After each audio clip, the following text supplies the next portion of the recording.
pessoal, tudo bem? Meu nome é Aline, eu sou CEO aqui da Pets Clinic e hoje a gente veio com um quadro novo para vocês, a mesa redonda. O que significa esse quadro, tá? A gente vai discutir um pouco de alguns casos clínicos um pouco diferentes da nossa rotina. Então, não são casos simples, normalmente são casos complexos que envolvem algumas comorbidades ou são casos que a gente demora para ter um diagnóstico, que a gente pena um pouquinho. Por que é importante trazer isso para vocês? Para vocês verem que na rotina isso acontece com frequência, para diminuir um pouquinho a insegurança de vocês, para vocês irem desenvolvendo um bom raciocínio clínico. Então a gente gosta de trazer essas experiências e acha que vai ser muito enriquecedor. E, para apresentar vocês, desculpa a minha falta de educação, mas está aqui a doutora Natália, que vai sempre estar me acompanhando nessas discussões de caso e trazendo algumas novidades, o que a gente vê de interessante também, que precisa de alguma discussão que a gente acha interessante. E, além disso, terão alguns convidados. Então, futuramente, a gente vai chamar alguns dos nossos colegas para também interagir, discutir e mostrar para vocês um pouco como a gente faz a nossa rotina mesmo, né? Que a gente direto precisa perguntar para alguns colegas, perguntar algumas coisas, tirar algumas dúvidas, recorrer a alguns especialistas. Então é bem importante vocês entenderem que isso acontece. Sim. E não é raro, né? Não. Não é raro. Se apresente. Oi, gente, eu sou a doutora Natália, eu faço parte aqui do corpo clínico da Pets Clinic e também faço parte da produção de conteúdos digitais para vocês. E aí, hoje eu trouxe um caso clínico que aconteceu lá atrás, logo no começo da minha carreira, e a gente demorou um pouquinho para descobrir o que estava acontecendo.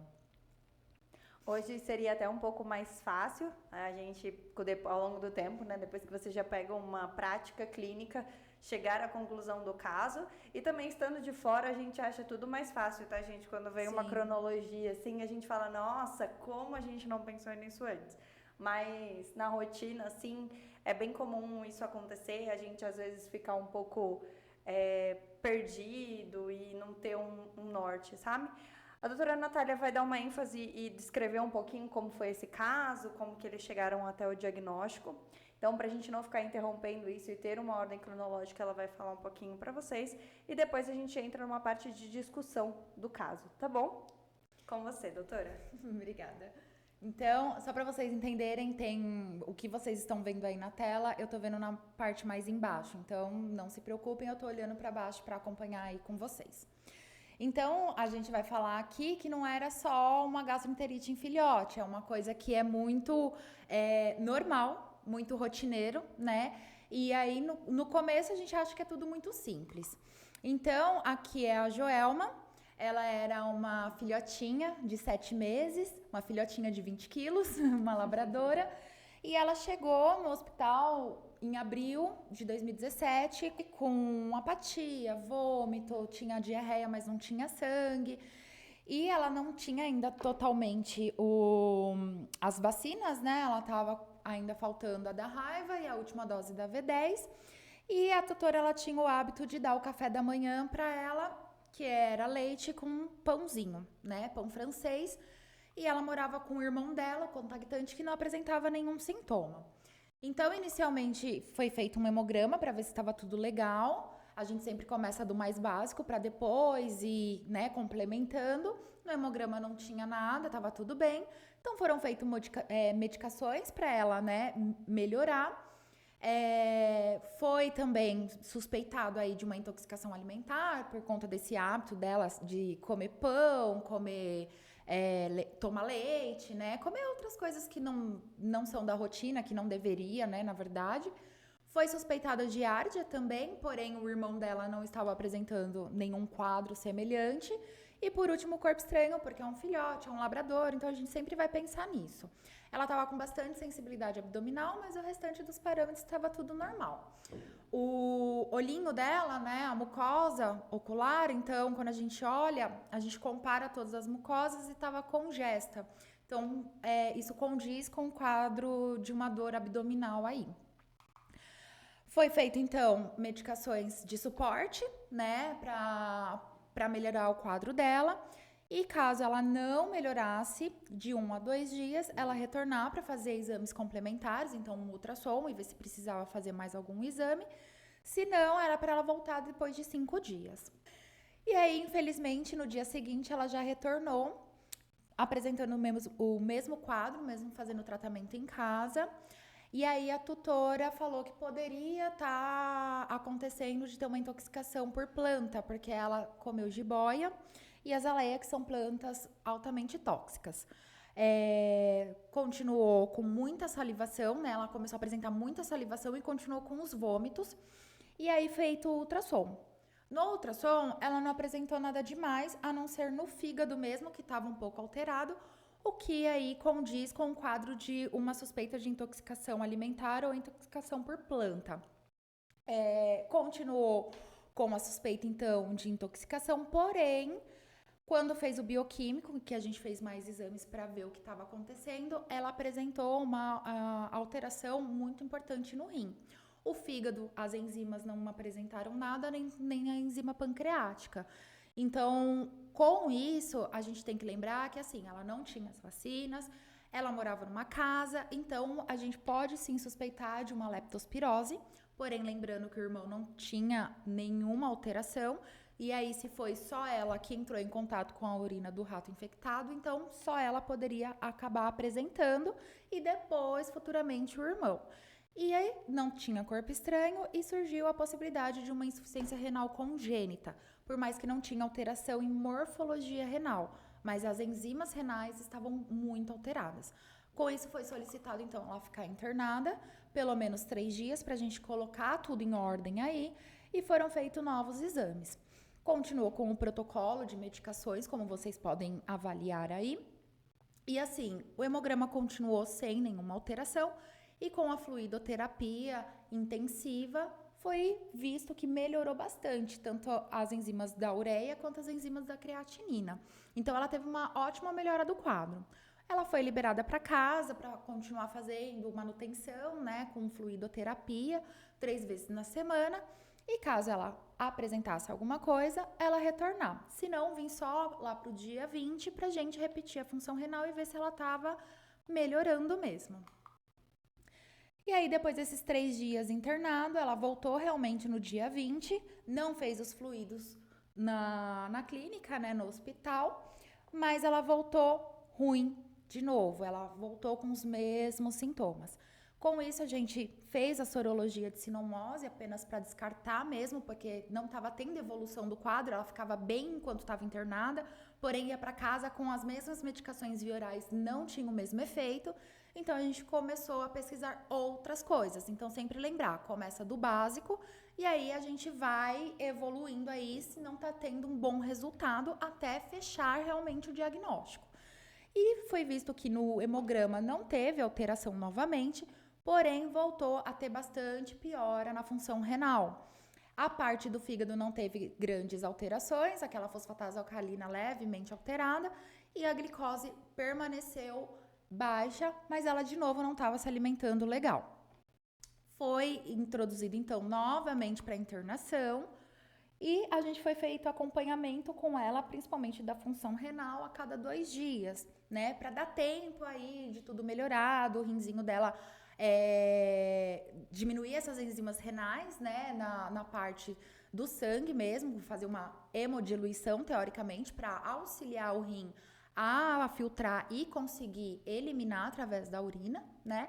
Então, foi repetido a parte renal, teve melhora, mas não como antes. Teve uma pequena melhora, então foi solicitado ela ficar mais 72 horas internada, para a gente continuar acompanhando e conseguir liberar o paciente totalmente bem. Lembrando que a gente não manteve o paciente internado só por conta dos exames, e sim por conta da clínica do paciente. Ela ainda não estava muito legal, então ainda estava meio chata para comer, tinha momentos que ela estava ainda aí, mesmo com medicações, apresentando glicemia baixa, falta de apetite, tinha dias que ela não comia. A urina estava normal, as fezes tinham voltado a ficar normal, então a clínica do paciente não estava legal. Então a gente não manteve ela internada só por conta dos exames, e sim por conta da clínica do paciente. Lembrar sempre disso, a clínica ela é sempre soberana. Então, ela ficou internada mais um tempinho aí com a gente, e aí sim, a parte da função renal dela teve uma ótima melhora. A gente solicitou para ela passar sim com a nefrologista, então, como a doutora Aline falou no início, a gente sempre vai precisar de auxiliares, né? De ter auxílio de colegas. Então, quando a gente é da clínica geral, a gente sabe um pouco de tudo. E quando a gente vai para a parte de especialidades, a gente sabe muito só de uma coisa. Então, foi encaminhado porque não tinha leptospirose, não tinha sinomose, não tinha giardia. E aí, então, a gente viu que tinha um problema renal. E a gente precisava, então, que a nefrologista acompanhasse ela depois dessa internação. Ela dá continuidade ao tratamento focado no rim. A nefrologista pediu para fazer um acompanhamento a cada 2 meses, né, bimestral, porque ela estava bem, aí sim ela já estava ótima, porque a ureia diminuiu bem, então ela já começou a voltar a se alimentar. E com isso, ela pediu também para entrar com o ômega 3, porque ao longo do tempo ele tem ações antioxidantes e isso acaba auxiliando muito nas doenças que são crônicas. Então, quando a gente tem alteração renal crônica, alteração hepática crônica, alteração cardíaca crônica, essa parte do ômega 3 e ômega 6, ele faz muito bem para os antioxidantes. Então, ela foi liberada, teve alta depois que passou com a nefrologista. A mesma falou que ela poderia, sim, ir para casa. E a gente pediu para a tutora ligar para a gente no dia 28, para a gente saber como que ela estava. Porque ela estava ótima, tinha saído de lá super bem. E aí, ela tinha, lembrando, 20 quilos lá no comecinho, né? Lá em abril.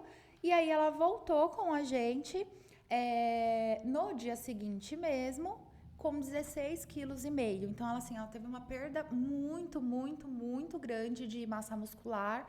Então, a gente conseguia até visualizar isso, né? Porque, às vezes, quando a gente tá com um paciente internado, a gente tá vendo todo dia, não é sempre que a gente consegue perceber, né? Igual na gente. E aí, a gente tava percebendo bem essa alteração. Foram realizados novamente exames, só que dessa vez a gente fez o potássio. E por ser uma labradora também, né, a gente imagina que ela tivesse um ganho maior, né, em filhote. Sim, é filhote, porte grande, tem um ganho muito rápido de peso, mas também tem uma perda, muito rápida também. E aí a gente fez de novo os exames, o hemograma, que também não deu alteração dessa vez. Então, todas essas vezes o hemograma estava se mantendo ok. Porém, voltou a ter alteração na função renal, pouco, mas o que piorou dessa vez foi mais a creatinina que a ureia, só que dava já para perceber uma arritmia. Então, era uma arritmia leve, por isso que a gente pediu o potássio. Lembrando que quando o paciente tem uma insuficiência renal aguda, o potássio ele vai estar alto. Então, a gente, como estava em acompanhamento, a gente precisava saber como que estava esse potássio, estava extremamente alto. Então, ela foi novamente, necessitou novamente de um acompanhamento aí para estabilizar tudo isso, tá? Então, ela precisou de novo ficar com fluido, com medicações, suporte. Só que dessa vez a gente solicitou a internação, mas dessa vez a tutora disse que ela só tinha tido um vômito e que dava para segurar em casa. Então a gente fez as medicações, né, para vômito, fez o fluido para tentar diminuir, fez glicose intravenosa, porque estava com a glicemia baixa, não estava querendo se alimentar. Foi solicitado, então, para a nefrologista, né, um suporte, porque era um paciente dela. A gente sempre tem que conversar com quem está dando continuidade com o tratamento, e ela pediu um exame de urina e estava pesquisando sobre o caso, porque estava muito diferente do que a gente vê na rotina de um paciente renal. Ele estava tendo melhoras muito rápidas, só que pioras mais rápidas ainda. E aí, no mês 5 já, ela voltou, ela não foi fazendo conforme a gente solicitou os fluidos, pelo menos não com a gente, e ela voltou bem depois do que a gente solicitou. Com exames cardiológicos. Por quê? O paciente ele não está estabilizando. Ele está melhorando, piorando, melhorando, piorando. Então, ela pediu uma segunda opinião, que é muito comum isso acontecer.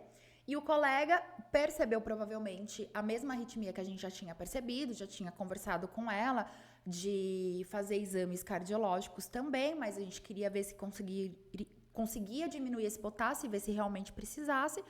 Mas a colega já solicitou, então no dia ela voltou com a gente no dia 4, no dia 27 ela já tinha feito esses exames. Se vocês conseguirem reparar aí, ela tem alteração, tanto na parte do eletro, então na parte ali, né, do ritmo, a parte do aporte. Eu sempre esqueço isso, da outra vez eu também esqueci, quando eu tava te falando.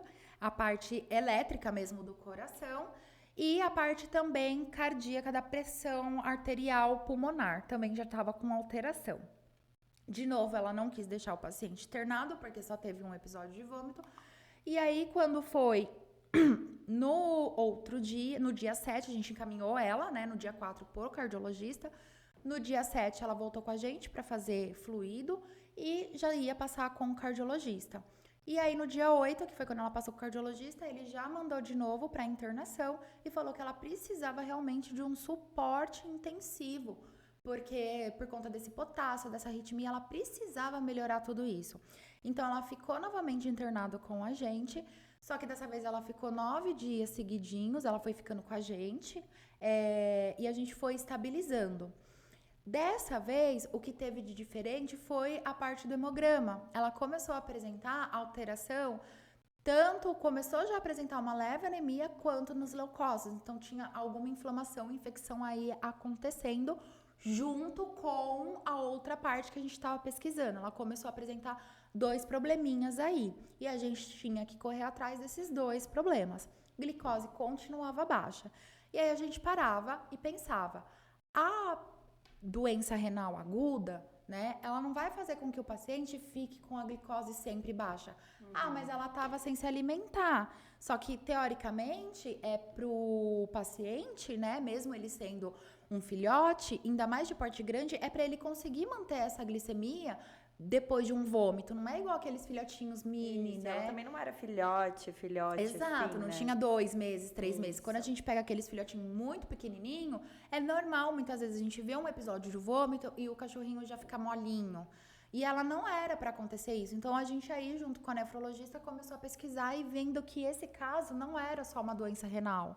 Então a gente começou a ir mais a fundo e é isso que eu quero que vocês percebam. Sempre vai começar da parte mais básica e aí você começa a abrir seu leque da parte mais complicada. Porque se não tá dando certo, começa do zero, começa a pensar tudo de novo. E é isso que eu quero, que a gente tá trazendo tudo isso para vocês perceberem isso mesmo. E presta atenção, pessoal, que é bastante a questão de tempo, né? Sim. Então, assim, por mais que a gente tenha aquela pressa de... É claro que quanto mais rápido a gente chegar no diagnóstico, melhor. Acho que os tutores cobram isso da gente, sim.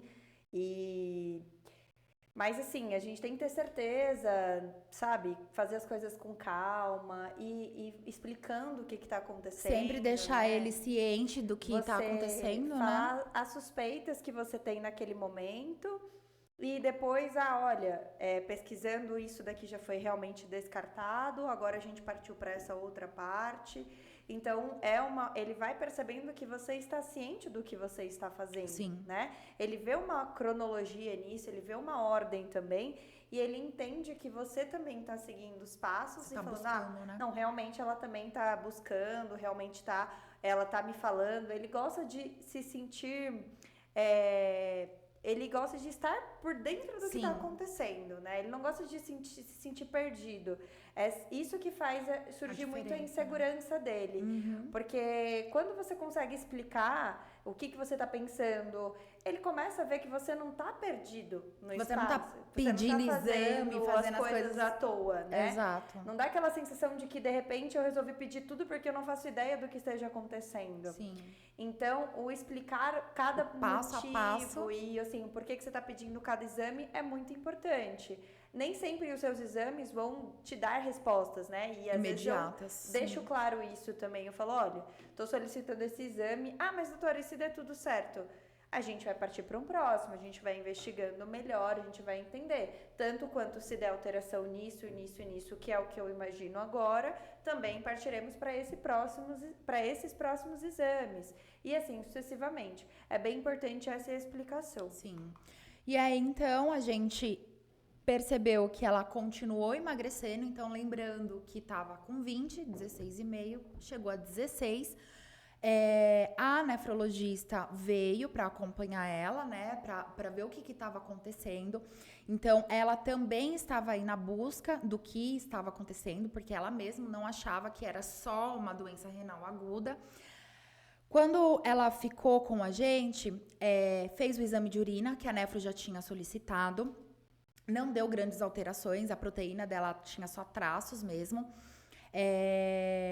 A pressão dela chamou muita atenção porque a gente não conseguia aferir. Então, assim, tinha arritmia, glicose baixa, alteração renal, pressão baixa. Então, assim, ela já começou a apresentar muito mais sintomas do que no começo. Ela começou a evoluir aí essa doença porque a gente não estava encontrando realmente a causa, né? Foi feita a cistocentese, né, para fazer a coleta da urina, e aí a gente aproveitou e já deu uma olhada no rim e a gente percebeu que já estava também começando a perder morfologia renal. Então lá no primeiro ultrassom estava tudo ok, e agora já estava começando a ter essas alterações morfológicas. Então o rim dela estava sendo agredido mesmo. E aí a gente começou então com a solicitação do potássio de manhã, depois a gente viu, né, solicitou uma hemogasometria para avaliar também o bicarbonato, porque é muito importante no paciente renal, seja agudo, seja crônico. Então, de manhã a gente mandou o exame de potássio para ver quanto que estava, e ela na fluido não estava assim tão alto, estava alto, mas nem tanto. Só que à noite, mesmo ela mantendo na fluido, tava exorbitante. Então, lembra que tava 12 lá atrás e aqui tava 5 de manhã, à noite já tava lá para 8. Então, isso é muito importante, que tava tendo uma evolução muito rápida, né? E aí surgiu a possibilidade do hipoadrenocorticismo. Gente, o hipoadreno é uma doença, assim, rara. Ela não é comum. Então, por isso que a gente demorou tanto para chegar nessa opção, nessa suspeita, né? A gente não vai pensar logo de cara, é uma doença rara, é uma doença que quase nunca aparece. Você sempre vai começar do básico, gente. Nunca lá você vai começar nas coisas mais difíceis para depois ir pro básico. Não. Sempre vai seguir esse passinho aí que é sucesso. Então, a gente fez, né? Se vocês separarem aí, ela já estava com pH um pouco baixo, ou seja, ela estava numa acidose metabólica. Foi feita a correção do pH, né? Foi feita a correção com o bicarbonato, melhorou, mas não tanto. Então, ela teve que continuar com o bicarbonato via oral para tentar não diminuir ainda mais. Então, ela não ficar com mais acidose ainda. E foi solicitado a estimulação por ACTH, que é o exame hormonal que a gente vai definir aí se realmente é o hipoadreno. E se não for... É o que a doutora Aline falou. Se não for, continua pesquisando. Mas você tem que pesquisar. O achismo não entra aqui. A gente não pode ter um achismo. A gente, como ela estava internado, continuou avaliando a parte da função renal, continuou avaliando o hemograma e ela continuou tendo perda, né, dessa anemia, então ela continuou aí diminuindo os eritrócitos, tá? E aí, sim, pode ser por conta mesmo do rim, porque como ele já estava começando aí a ficar defasado, talvez ele não estava conseguindo produzir tanta eritropoetina assim. Então, a gente viu que estava piorando o quadro anêmico, os leucócitos melhoraram, mas não tanto, continuou alto. A glicemia dela continuou alterada, continuou baixa, mesmo fazendo o aporte de glicose no soro. A pressão dela continuava difícil. Então, assim, ela estava num quadro que estava entrando aí cada vez pior. E a arritmia começou a ficar cada vez mais importante. Lembrando que o potássio causa isso. A função renal dela não estava tendo uma melhora significante igual das outras vezes. Então, a gente teve que continuar acompanhando. Com prova de carga, tinha momentos que ela melhorava, tinha momentos que ela não melhorava. A gente não chegou a entrar com uma noradrenalina. Naquela época, a gente nem trabalhava ainda muito com isso. Mas com as provas de carga, ela se estabilizava um pouquinho. Quando necessário, a gente entrava com glicose em bolos, né, para aumentar um pouco mais essa glicemia dela. Só que ela começou a apresentar lembra daqueles leucócitos que estavam meio altos? Ela começou a apresentar alteração também em secreções nasais. Então, a gente solicitou o raio-x e aí encontramos a outra comorbidade, né? Então, ela estava aí ficando com uma pneumonia. É um paciente jovem, um paciente que não tem todas as vacinas, que tem outras alterações que a gente estava pesquisando. Então, ela estava com o sistema imunológico muito alterado. E aí, o que acontece? É normal, tá num ambiente hospitalar. Ficou com pneumonia. Não tem nada a ver com essa doença que a gente estava suspeitando do hipoadreno. Porém, ela era uma paciente que estava dentro de um hospital muito tempo. Isso acontece com a gente, galera.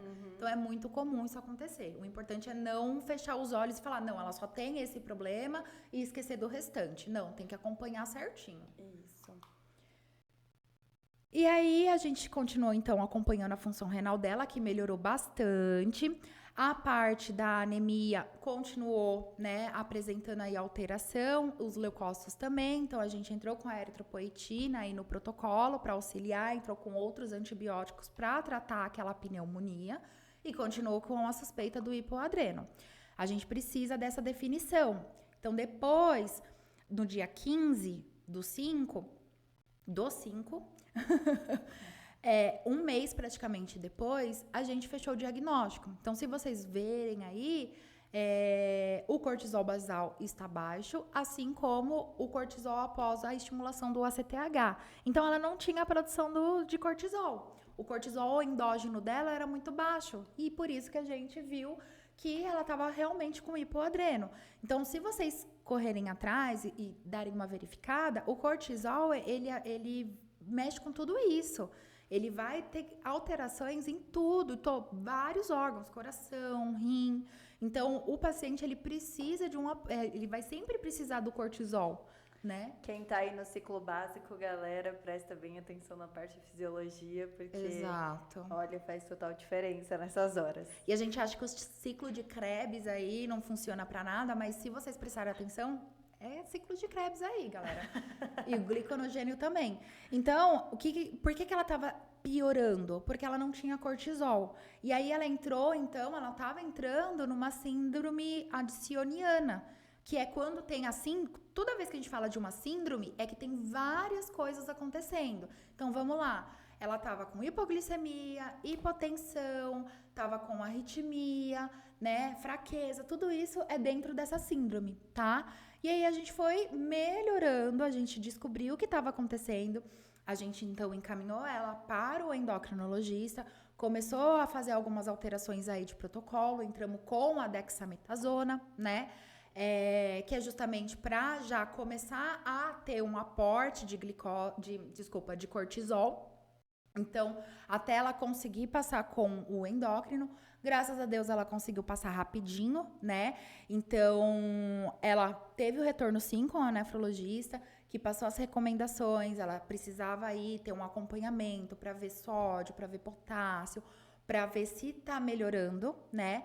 Entrou já com o tratamento, que é a fluocortisona e a prednisona, tá? E aí, conforme vai melhorando esse equilíbrio, né, de sódio e potássio, vai mudando também a dosagem dessas medicações. Porém, é uma paciente que vai tomar o resto da vida a fluorticazona, porque ela não faz produção do cortisol, então a gente precisa, sim, entrar. Ela teve alta no dia 17, a função renal dela, só de ter entrado com a dexametasona, já teve uma grande melhora, tá? E ela foi também com um tratamento para pneumonia. Então, lembrando, ela tinha 2 probleminhas. O primeiro problema, que realmente era o hipoadreno, a gente chegou a descobrir, e conforme foi caminhando, ela surgiu com outros probleminhas. E a gente pediu, então, para ela retornar com a nefrologista no dia 23, e a gente continuou acompanhando. Ela ficou muito bem, tá, gente? Então, aqui são as fotos para vocês verem como que ela estava quando ela saiu da internação. Então, ela teve aí alta no dia 17/5. A Joelma, junto com o irmão dela, eles eram irmãos de ninhada mesmo. Você vê aí uma grande diferença. Tanto do score corporal, que ela estava com o score corporal aí de 3 para 9, e ele já tava com score corporal de 5, 6 para 9, tá? Então, você vê alteração aí em musculatura, em score corporal e tamanho. Então, se você reparar, ele é bem maior, tá? Mas é macho, ok, mas mesmo assim, ela tá bem menor do que ele. No dia 25, ela retornou pra gente continuar acompanhando, tá? E aí você já vê uma ótima melhora do score corporal dela. E ela também, se você reparar, ela deu uma crescidinha, tá? Tudo isso por conta do tratamento, que encontrou o problema, entrou com o tratamento correto, ela começou cada vez a melhorar, tá? E aí, um ano depois, ela fez a castração, porque aí primeiro tem que estabilizar tudo isso, tem que deixar o paciente, sim, uma fêmea entrar, sim, no cio, para ela ter mais exposição aos hormônios, porque ela já tem aí alterações hormonais, né? Tudo muito baixo. E aí, depois que estava tudo bem resolvido, ela estava bem estabilizada, um ano depois ela voltou e olha só, gente, a diferença. Ela já, né, ficou menorzinha mesmo, porque querendo ou não, fecharam aí as epífises, então ela acabou ficando um pouco menor, só que ela ficou com o score corporal normal, e se você olhar pra carinha dela, tá com uma carona aí de labrador e saudável, tá? Então, gente, tudo isso daqui é pra vocês entenderem que vão ter doenças que você não vai pensar logo de início. Só que mesmo que você pense nisso de início, não comece muito por elas. Você tem que fazer todo o básico. Só que aqui a gente já sabe o que deu de alterado. Então, se talvez tivesse feito logo no comecinho, né? Não quando ela tava mais ou menos, que nem começar com um hemograma apenas, tudo mais. Conforme ela foi piorando, assim, não tava tendo uma grande melhora. Talvez se a gente tivesse feito já o potássio um pouquinho antes, já tinha visto que era uma alteração renal, né? Aí já começar a ir para um outro caminho, talvez tinha ido um pouco mais rápido. Só que é uma doença extremamente difícil. Às vezes a gente fala assim, eu vi hipoadreno, vou fazer os exames, quando vai ver não é nada daquilo. Então, o que a gente quer que vocês entendam aqui é que todo mundo começa do básico para ir depois, né, nas outras partes, e é uma doença que é muito difícil da gente encontrar. Então, sempre tem que ter alguma coisa ali que você tem que falar, putz, eu vi o que estava acontecendo, já fez todos os exames básicos e não tá melhorando, e aí é para vocês terem isso sempre em mente. Gente, esse foi difícil, né? Parece que é fácil, é o que eu falei pra vocês, assim, dá uma impressão de ser um pouquinho mais fácil, a gente começa a olhar, isso vai acontecendo ao longo da nossa rotina também, a gente vai se autoavaliando e vendo aonde que a gente poderia ter melhorado, aonde que a gente poderia ter sido um pouquinho mais rápido em alguns aspectos, às vezes a gente vê que realmente a gente fez tudo certinho, mas ao longo do tempo você vai vendo também alguns pontos que você tem a melhorar, e isso faz parte da experiência mesmo. Sim. Isso vai acontecendo. Acho que nesse caso é importante a gente falar para vocês, a maioria dos artigos que a gente leu tinha um protocolo de metronidazol, logo que chegou, né? Entra primeiro com antibiótico, porque normalmente é sempre esses, né, sintomas, vômito e Isso. diarreia. E aí, o que a gente vai pensar num filhote? Giardia. E assim, gente, isso daí é de 2017. Então, assim, a gente ainda fazia o quê? Tratava giardia com metronidazol. Isso. Hoje faria diferente? Com certeza. Porque a gente já vê vários estudos, a gente já sabe que a gente não é mais de primeira escolha fazer o tratamento de giardia com metronidazol. Né? E é isso que é importante a gente ter esse filtro. Alguns artigos vão mostrar pra gente algumas coisas mais antigas.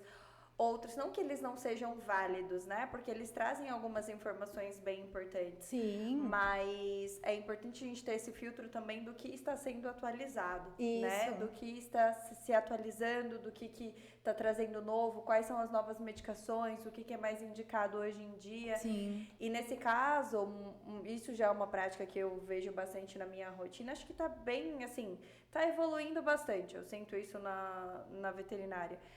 As pessoas não usam tanto mais antibióticos indiscriminado, mas ainda tem um longo percurso para aprender sobre associações, sobre qual que é o caminho mais usado, quando entrar. Eu sinto que às vezes entram por muito medo, assim, por exemplo, não sei o que é. Não sei o que é, vou entrar. E às vezes não entra com o antibiótico certo.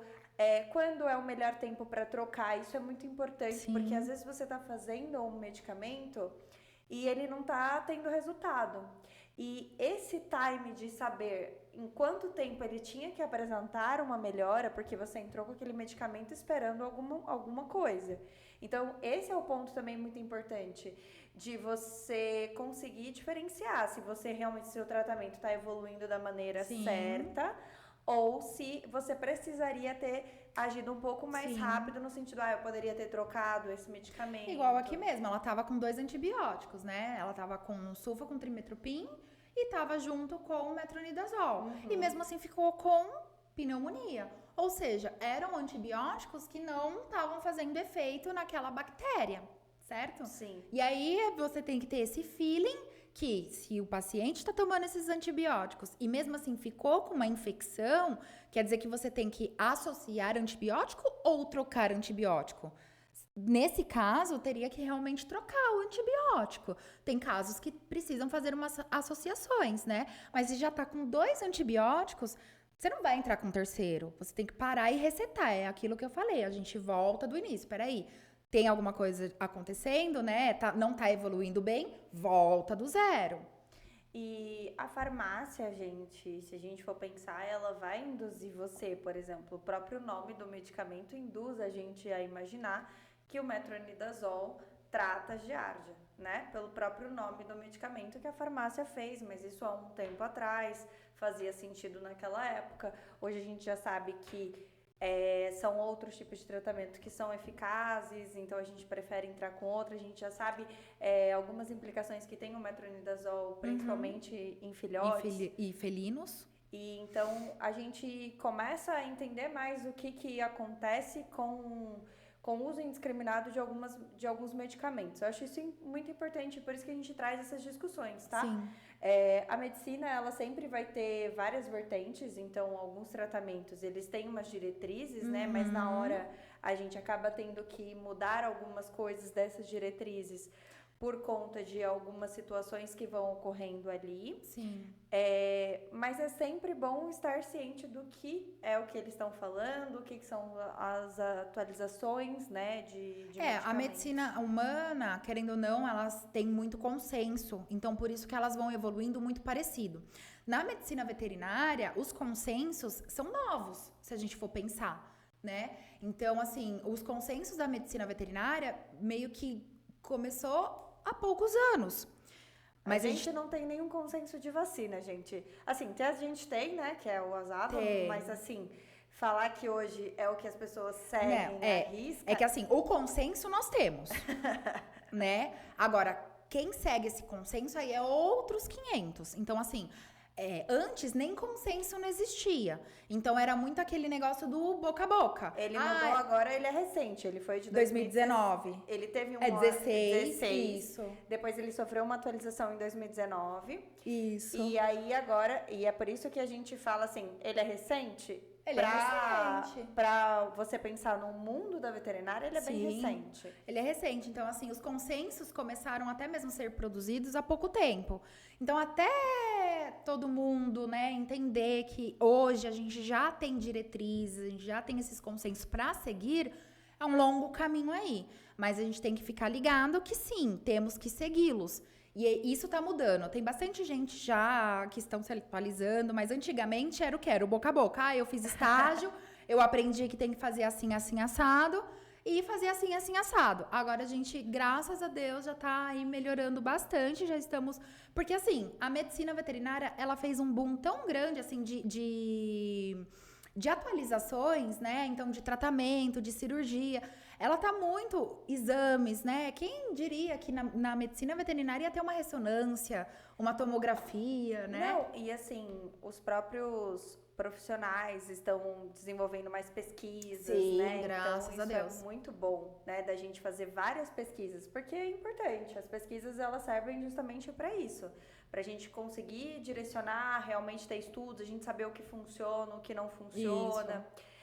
Por isso que a gente recomenda muito ler artigos, saber avaliar se o artigo realmente traz uma informação fidedigna, se o N que ele trouxe foi um N representativo, porque às vezes é um artigo que trouxe um número de avaliados que não traz muito a realidade, né? Sim. É importante, claro, a gente saber que já tem um início ali, mas às vezes a gente precisa ter esse feeling de algumas informações que elas passam a ser representativas ou não. Sim. Eu acho que trazer esses casos não. Aqui a ideia não é que agora a gente quer ensinar vocês a diagnosticar o hipoadreno. Na verdade, o que a gente quer é mostrar para vocês uma linha de raciocínio, como que acontece na rotina, o que aconteceu, como o tutor se portou, para justamente isso tira um pouco da insegurança de vocês, para vocês verem algumas coisas que acontecem com a gente, e se isso acontecer com vocês, vocês não vão falar, meu Deus, eu sou o único. Eu sou o único, ficar tenso, ficar num desespero, ou começar assim, minha Nossa Senhora, eu não sei o que, né? O que tá acontecendo, eu não sei o que esse cachorro tem, como que eu faço, eu preciso encaminhar, será que o tutor vai aceitar eu encaminhar para um especialista, será que ele vai achar que eu não tenho competência? Então, assim, são algumas inseguranças que vão batendo na gente ao longo do tempo, mas a gente vai entendendo também que a parte dos especialistas é muito importante, né? Se você vê, nem os próprios especialistas conseguiram logo de cara já dar um diagnóstico. Sim. Eles também precisaram de uma evolução, também precisaram entender o que estava acontecendo com essa paciente.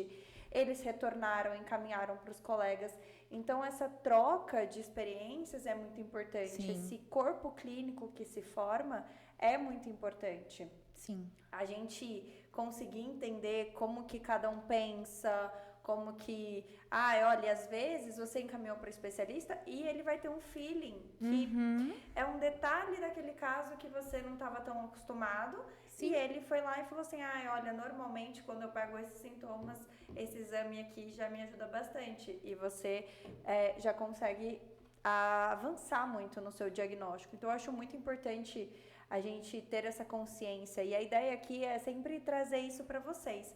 Trazer essas discussões. Se vocês tiverem dúvidas também, já pode mandar pra gente ou no direct, mandar aqui na descrição, nos comentários dos vídeos, no comentário, seja onde for, no Instagram. A gente tá sempre respondendo, porque a gente quer trazer muito essa comunicação com vocês. Exato. Acho que por hoje é só, né? A gente já falou bastante aqui, acho que vocês digerirem um pouquinho dessas informações. A gente comentou assuntos que vão virar outros podcasts para a gente ir um pouquinho mais a fundo. Essa parte de associação de antibióticos, a parte de protocolo vacinal. Tem bastante coisa para ser discutida. A parte de castração também, que a doutora Natália comentou, que às vezes a gente tem muita dúvida se espera, qual que é o novo consenso. Mas eu vou aumentar o risco de ela desenvolver um câncer ou não, como que eu faço a castração, o que eu faço nesses casos. Então são pontos que a gente precisa trazer mais à tona para ter mais discussões sobre isso. Então a gente vai se aprofundar em outros. Vocês vão ver que sempre um vai gerar outro, vai puxando outro, porque a veterinária tem muito assunto para ser discutido ainda. E a gente vai também chamar alunos, tá? Pode deixar, a gente vai chamar alguns. Quem quiser se candidatar, quem quiser vir aqui também está super convidado para discutir aqui com a gente, tirar dúvidas aqui ao vivo, né? Ao vivo e a cores. E isso é bem legal, a gente quer muito que vocês interajam com a gente. Estamos super abertos para isso, tá bom? Então, pessoal, por hoje é só. Beijinhos. E acompanhem a gente aqui no canal, se inscrevam, sigam a gente nas redes sociais. E acompanhem sempre as novidades. Um beijinho. Tchau, tchau.